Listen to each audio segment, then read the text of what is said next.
wasiirka cadaaladda Soomaaliya Abukaata Xasan Xuseen Xaaji iyo gudoomiyaha degmada Kaxda ayaa dhagax dhigay dhismo lagu dhisayo maxkamadda degmada Kaxda. Dhismahan ayaa haddii la hirgeliyo ka mid noqonaya dhismooyinka bulshada degmadaasi ku nool waxgalka u noqon doona.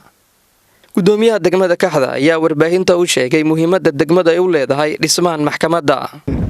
baahi aan u qabnay mashaariicda degmadu ay u baahan tahay khaasatan adeega garsoorka qaybihiisa kala duwan ayaanu maanta u taaganahay annagoo usbuuc ka hor uu gudoomiyihii hore ee gobolka u dhagax dhigay saldhiggii degmada maantana waxa nala jooga wasiirka isaguna waxaanu rabnaa inuu wuxuu noo dhagax dhigay xafiiskii degmada ay maxkamadda degmadu ay ku shaqeyn lahayd mustaqbalka. wasiirka cadaaladda Soomaaliya ayaa isna sheegay in la baahinayo nidaamka cadaaladda oo dhammaan dalka la gaarsiinayo. guud ahaan bahda cadaaladda oo hogaaminayso wasaaradda cadaaladda waxay ku mashquulsan tahay in la baahiyo cadaaladda laga soo bilaabo tuulo degmo gobol iyo caasimadba in la baahiyo si loo baahin lahayn waxa loo baahan yahay maxkamada in la helo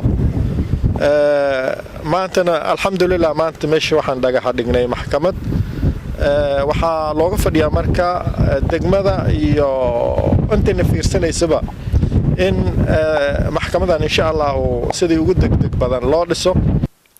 dhinaca kale wasiirka cadaaladda Soomaaliya Abukaata Xasan Xuseen Xaaji ayaa soo kormeeray qeybaha degmada oo uu kula kulmay dad barakacayaal oo danyar oo ku nool degmada odayaasha waxgaradka waxaana uu ka dhageystay baahiyaha degmada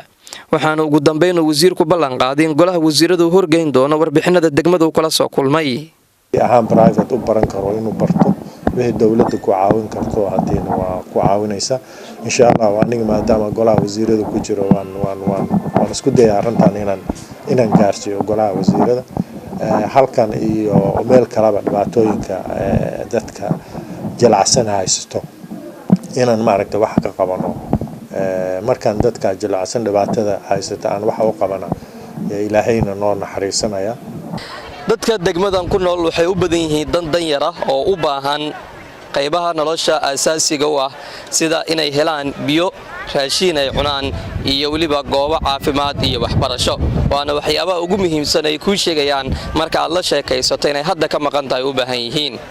Cabdinaasir Maxamed, Telefishinka Universal, degmada Kaxda ee Muqdisho.